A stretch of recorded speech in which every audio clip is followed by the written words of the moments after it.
In this video, we're unboxing and using the brake caliper piston reset tool for Ford Explorer 2015. Multi-size piston adapters, caliper reset screw, limit washer. Following are the tools required for using the brake caliper piston reset tool. Long handle bent pliers, brake spring pliers, 2 silver brake shoe adjusting pry bars, brake dust shield, flat pick, retaining pin removal tool, brake line hook, brake spring removal tools, brake caliper mounting tools,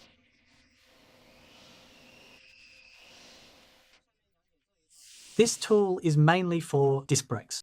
Use the brake caliper hanger to hold the caliper, feed it through this hole, and hang it in a suitable spot. Here's the reset screw. We can see the LH and RH marked on them. Since this vehicle uses RH, we use the RH reset screw. Slide the washer onto the reset screw. Pick an adapter disc that matches the brake caliper piston bore diameter. Slide it into measure if the diameters match. For this caliper piston, we use the number 6 adapter. Line up the adapter with the hole and insert it. Now it installed well.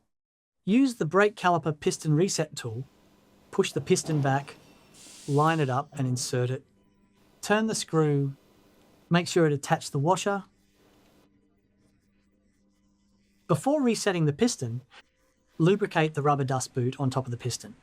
Now let's move on to the piston back. Once the piston is fully reset, remove the caliper piston reset tool. Then let's move on how to use the drum brake replace tools. Here's the brake shoe retaining clip remover. Use the correct connector for the clip. Line it up over the retaining clip, push down and rotate 90 degrees. Then pop the clip off. If install it, push down as well. Rotate 90 degrees and the installation is completed.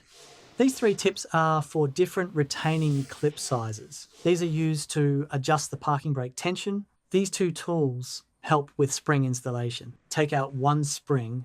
Now let us move on how to install it. First, install the other end. Use the notch on the tool to grab the spring. Choose where we need to mount it. This time, we suppose it's mounted here. Seat it in place. Lock the spring in. And that's done. Now let us move on how to use this tool. First, remove the spring. Use the pointed end against the brake shoe. Hook the spring, then pull it off. We can hold the shoe steady and spring back on as the same way. Finally, these 3 tools are for adjusting parking brake tightness. They have different curved angles. This time we can use the shorter tiny one to adjust. Catch the adjuster gear and turn it to adjust tightness. The other 2 we can choose. Depends on where the adjuster gear is located. For this one, we can loosen it like this. Then use the small size tool. Spread the lower part open. Then loosen the adjuster.